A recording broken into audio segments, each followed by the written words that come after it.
Then came together unto him the Pharisees and certain of the scribes, which came from Jerusalem. And when they saw some of his disciples eat bread with defiled, that is to say, with unwashen hands, they found fault.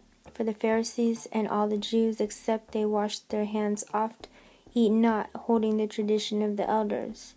And when they come from the market, except they wash, they eat not. And many other things there be which they have received to hold, as the washing of cups, and pots, brazen vessels, and of tables. Then the Pharisees and scribes asked him, Why walk not thy disciples according to the tradition of the elders, but eat bread with unwashen hands? He answered and said unto them,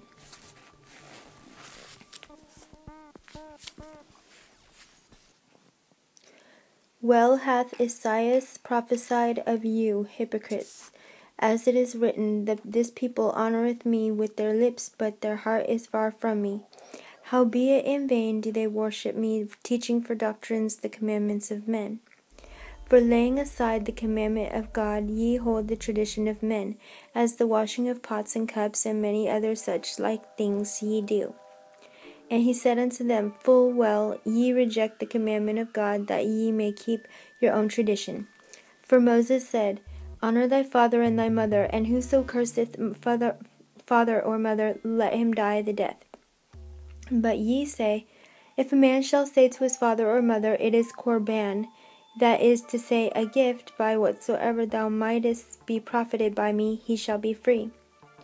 And ye suffer him no more to do aught for his father or his mother, making the word of God of none effect through your tradition which ye have delivered, and many such like things do ye. And when he called all the people unto him, he said unto them, Hearken unto me, every one of you, and understand there is nothing from without a man, that entering into him can defile him. But the things which come out of him, those are they that defile the man.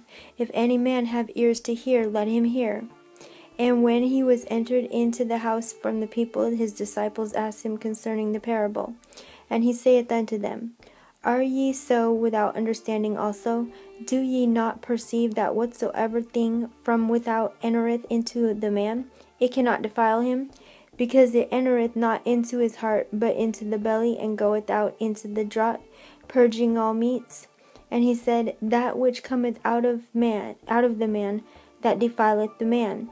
For from within, out of the heart of men, proceed evil thoughts, adulteries, fornications, murders, theft, covetousness, wickedness, deceit, lasciviousness, an evil eye, blasphemy, pride, foolishness. And all these evil things come from within, and defile the man. And from thence he arose, and went into the borders of Tyre and Sidon, and entered into an house, and would have no man know it, but he could not be hid.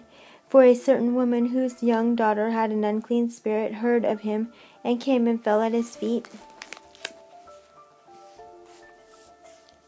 The woman was a Greek, a Syrophoenician by nation, and she besought him that he would cast forth the devil out of her daughter.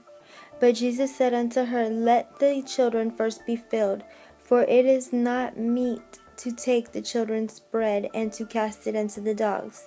And she answered and said unto him, Yes, Lord, yet the dogs under the table eat of the children's crumbs. And he said unto her, For this saying, Go thy way, the devil is gone out of thy daughter. And when she was come to her house, she found the devil gone out, and her daughter laid upon the bed. And again, departing from the coasts of Tyre and Sidon, he came unto the sea of Galilee, through the midst of the coast of Decapolis. And they bring unto him one that was deaf, and he had an impediment in his speech, and they beseech him to put his hand upon him. And he took him aside from the multitude, and put his fingers into his ears, and he spit, and touched his tongue. And looking up to heaven, he sighed, and saith unto him, Ephphatha, that is, be opened. And straightway his ears were opened, and the string of his tongue was loosed, and he spake plain. And he charged them that they should tell no man. But the more he charged them, so much the more a great deal they published it, and were beyond measure astonished, saying, He hath done all things well. He maketh both the deaf to hear and the dumb to speak. End of St. Mark chapter 7.